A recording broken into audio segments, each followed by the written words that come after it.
You're very welcome back. Now, half the fun of going on a cruise is, of course, visiting some new destinations. So Laura has managed to drag herself away from the cruise attractions to get a little bit of Italian culture. One of the best things about cruising is that you can wake up somewhere new every day. So when I woke up and the Celebrity Edge docked off the North Italian coast, I couldn't resist hopping off to explore.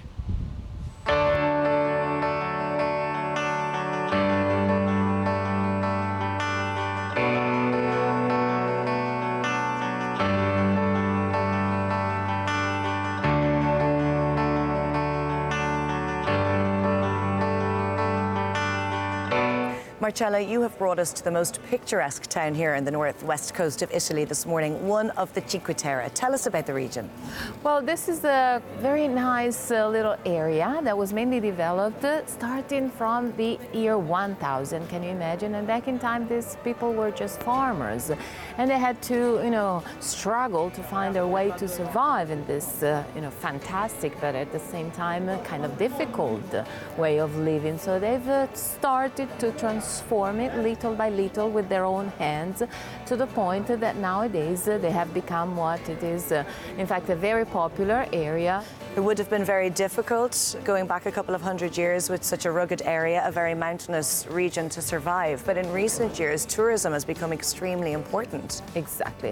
In 1963, they had a major road being built, so that was the beginning also of the first kind of tourists that coming to explore this very quiet area and very lush vegetation. And the town that we're in, Monterosso, that is the largest of the Cinque Terre, and also has a beach, which is unusual. It is. In fact, this is the major business, in fact, for Monterosso, beside being the largest. So this is where you find the major part of hotels, and including the beach. It's allowed itself to maintain its charm, even with the amount of tourists that you have. How many tourists do you get every year? Well, it's quite a big number. We have reached within the last 2 years sort of 3 million visitors scattered. Even though the town only has 160,000 residents. Correct. They're quite strict about the rules as well in terms of driving and needing to have permits. This area has a limited traffic regulations, so only local vehicles are allowed to enter the area. There seems to be a lot of religious history associated with this town too. You have the beautiful monastery, you have the convent as well. So monks came to settle here? Yeah, they did, and they started to build monasteries in here in the 1600s. Well, it certainly is a very pretty town, and I'd love to explore a little bit more with you, if that's okay. Of course, indeed. Let's go to the church.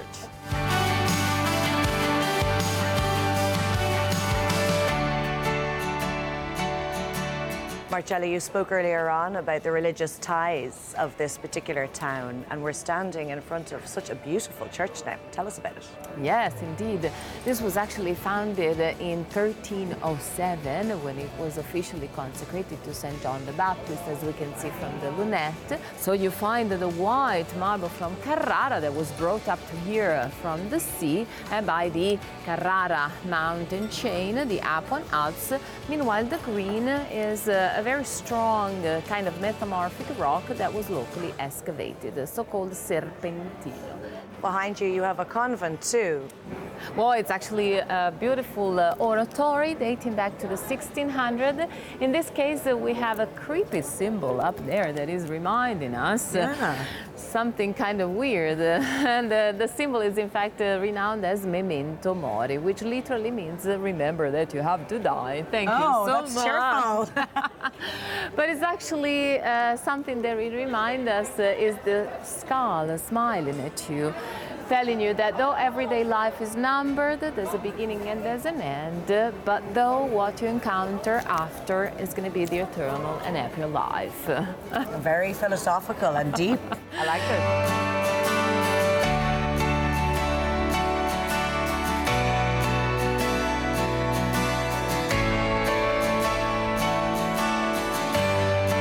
Mary, we're just a stone's throw, a tiny walkway along a path up here to Buracco, away from Monterosso.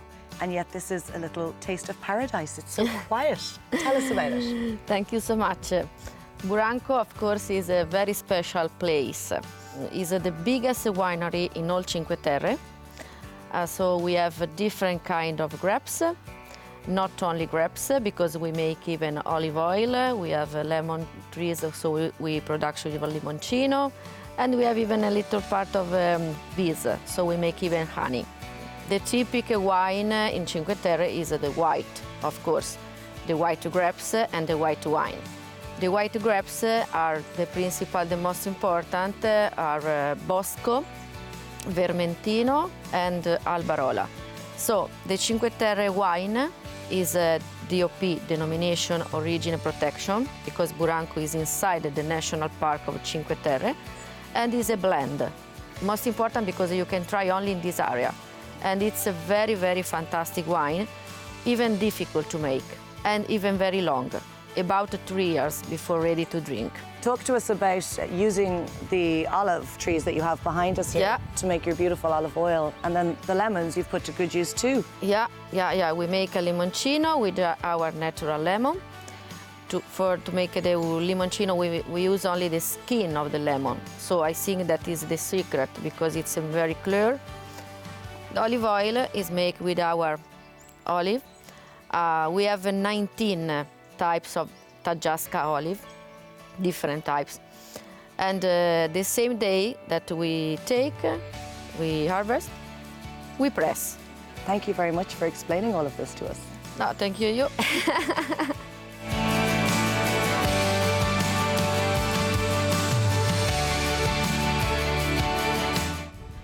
Well, what a beautiful region of Italy that everyone should have on their bucket list. I'll be back a little bit later on in the show, but for now, it's back to you guys in studio.